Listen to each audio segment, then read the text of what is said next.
Hello friends, welcome back to Learners academy.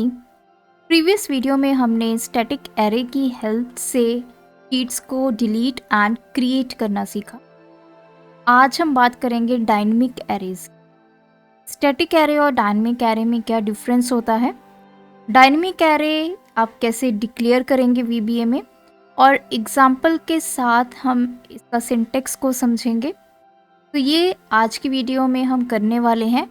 तो इससे पहले अगर आप introduction, variable, loops and collection loop की सीरीज़ को मिस कर चुके हैं तो पहले आप वो देख लीजिए, ताकि आपको डायनेमिक एरे में यूज़ होने वाले सारे कंसेप्ट बहुत अच्छे से क्लियर हो जाएं। तो बिना देरी किए चलिए इस ट्यूटोरियल को स्टार्ट करते हैं।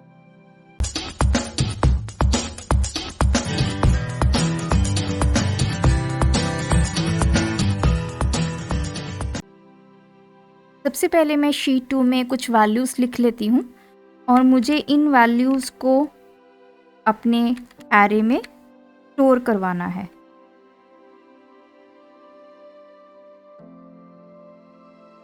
तो अभी के लिए मैंने ये 4 वैल्यूज़ लिख ली हैं। ये चारों वैल्यूज़ मैं चाहती हूँ कि मेरे एरे में चली जाएं।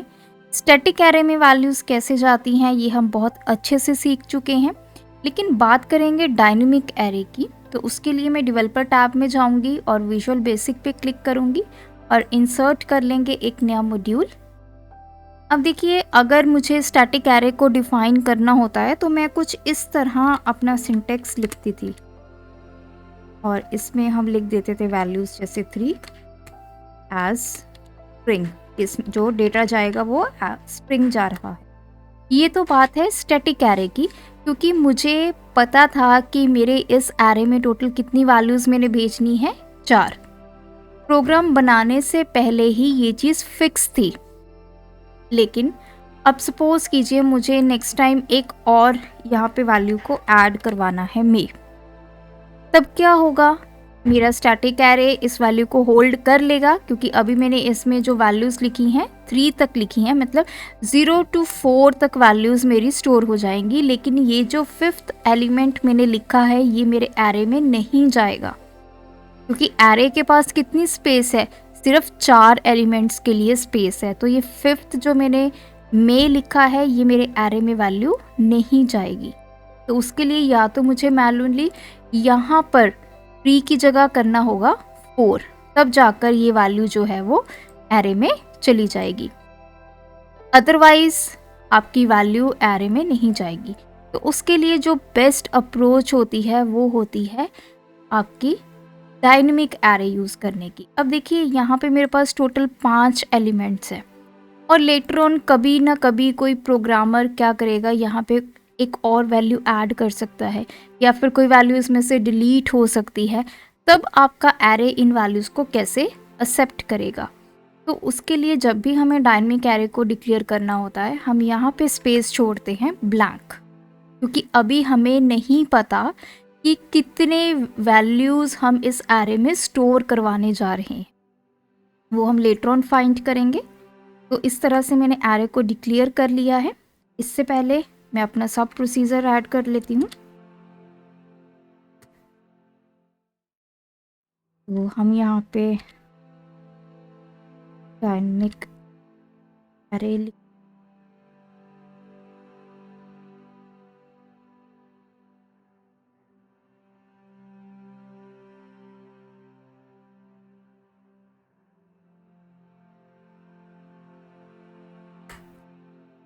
तो देखिए, अब मुझे ये वैल्यूज़ पता करनी है कि टोटल कितनी वैल्यूज़ हैं। वैसे अगर मैं यहाँ पे देखूँ तो मुझे पता है 5 वैल्यूज़ है, ठीक है।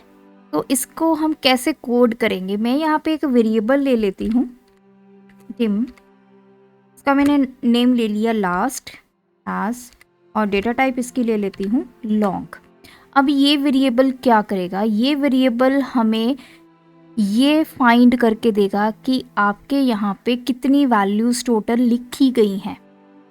4 वैल्यूज़ लिखी गई हैं, 5 है, 10 है, 15 है। तो इस वेरिएबल की हेल्प से हम पहले ये फाइंड करेंगे कि हमने एरे में कितनी वैल्यूज़ को भेजना है। तो फाइंड कैसे होगा? तो मैं लिखूँगी लास्ट इक्वल्स टू रेंज कि डेटा मेरा अभी छोटा है तो उसके लिए मैं A100 तक ले लेती हूँ। डॉट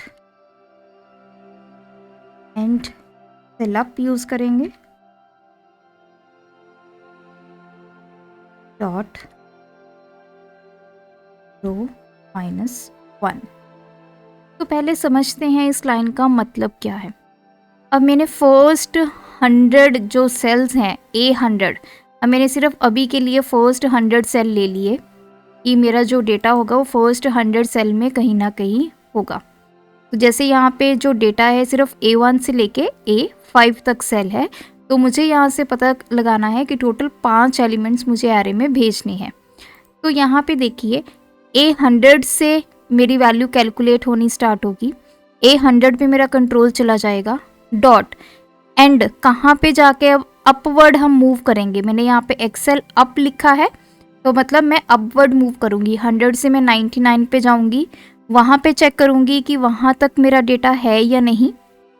अगर नहीं होगा फिर से जो आपका कंट्रोल है वो 98 पे जाएगा। इस तरह जाते जाते मेरा कंट्रोल A5 पे पहुँच जाएगा। A5 पे जैसे ही पहुँचेगा वो देखेगा कि यहाँ तक आपका जो डेटा है वो लिखा हुआ है। अब उसके बाद मैंने लिखा है रो -1। रो -1 मैंने क्यों लिया है, क्योंकि जो एरे है, एरे में आपको पता है डेटा 0 से स्टार्ट होता है। तो एरे में अगर वैल्यूज़ को मुझे भेजनी है तो 0 to 4 भेजनी होगी, इसलिए मैंने रो -1 लिखा है। ये पूरा मुझे यहाँ तक अगर मैं इसको कैलकुलेट करूँ तो ये वैल्यू आएगी 5। 5 - 1 4। तो अब मुझे पता चल गया कि एरे में कितना इंडेक्स होना चाहिए, 4 इंडेक्स तक वैल्यूज़ जानी चाहिए। तो ये इस वेरिएबल ने मुझे लास्ट की वैल्यू फाइंड करके दे दी है। अब मैं एरे को दोबारा से उसकी डायमेंशन को चेंज करूँगी। उसके लिए मैं कीवर्ड यूज़ करूँगी रीडिम, एरे का नाम और ब्रैकेट में इस वेरिएबल का नाम। तो इससे क्या हो जाएगा, मेरे जो एरे मैंने ऊपर डिफाइन किया था इसमें अब कितनी वैल्यू चली जाएगी। लास्ट में हमने वैल्यू कैलकुलेट की है 4, तो अब मेरे एरे में 4 वैल्यू चली गई है। अगर मैं यहाँ पे कोई और वैल्यू लिख देती हूँ, सपोज कीजिए मैंने यहाँ पे जून लिख दिया, तो अब जो मेरा लास्ट वेरिएबल है वो कितनी वैल्यू रिटर्न करेगा, 5। तो एरे में ऑटोमेटिकली कितना यहाँ पे इंडेक्स चला जाएगा, 5। तो यहाँ तक तो मेरा एरे हुआ है डिक्लेयर। तो ये है मेरा डायनेमिक एरे। अब बात आती है उस एरे में वैल्यूज़ को भेजने के लिए। तो उसके लिए मैं एक अलग से वेरिएबल को डिक्लेयर कर लेती हूँ। मैंने आई वेरिएबल डिक्लेयर कर लिया है। लूप चलाऊंगी 0 से लेकर, मैं कहाँ तक लूप चलाऊंगी, वेरिएबल लॉन्ग तक। स्टैटिक एरे में हम इसको चलाते थे आपके लॉन्ग नहीं, लास्ट आएगा, वेरिएबल का नाम लास्ट है। स्टैटिक एरे में हम पहले लिख देते हैं for i equals to 0 to 4, क्योंकि हमें पता था कि हमारा लास्ट एलिमेंट 4th इंडेक्स तक आना चाहिए, लेकिन इसमें हमें पता नहीं है, तो इसलिए हमने लास्ट वेरिएबल को यहाँ पे यूज़ किया है। अब array i equals two values भेजने के लिए मैंने यहाँ पे लिखा रेंज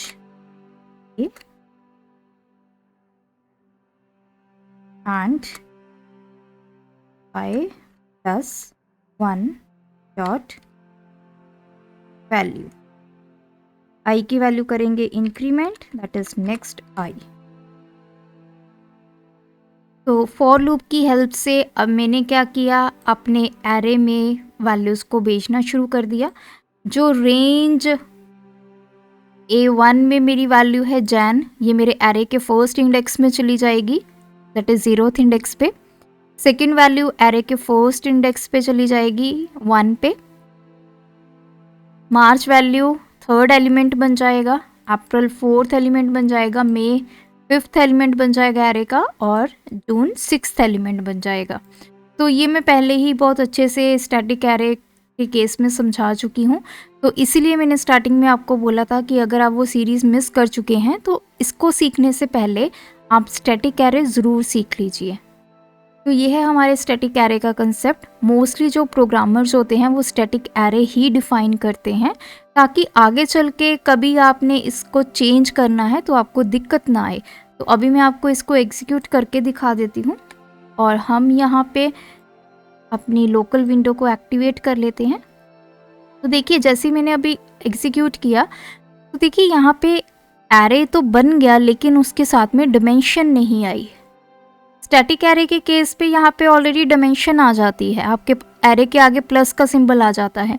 जब आप उस प्लस के सिंबल को क्लिक करते हो तो एरे 0, 1, 2 इस तरह से आपको सारे के सारे वो इंडेक्स दिखाना शुरू कर देता है।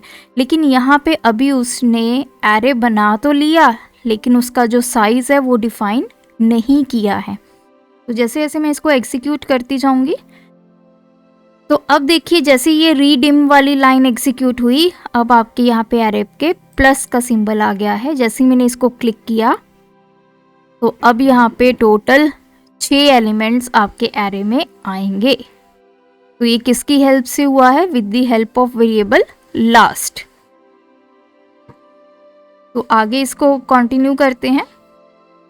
तो देखिए एरे में फर्स्ट वैल्यू चली गई है Jan, second value Feb, third value March, fourth April, fifth May and sixth is June.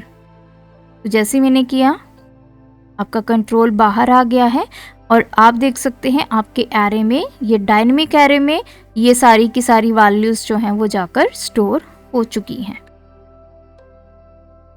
तो ये डिफरेंस है स्टैटिक एरे और डायनेमिक एरे में। इस तरह से आप अपने डायनेमिक एरे को डिक्लेयर करेंगे। डायनेमिक एरे को नेक्स्ट वीडियो में और एक्सप्लोर करेंगे। तब तक के लिए आप हमारी प्रीवियस जितनी भी वीडियोस बनी हुई हैं VBA की वो चेक कर लें। अगर आपको कंटेंट अच्छा लगे तो चैनल को सब्सक्राइब ज़रूर करें और बेल आइकन को भी प्रेस करना मत भूलिए ताकि जब भी एक नई वीडियो आए आपके पास नोटिफिकेशन पहुंच जाए। Thanks for watching this video. Keep supporting us.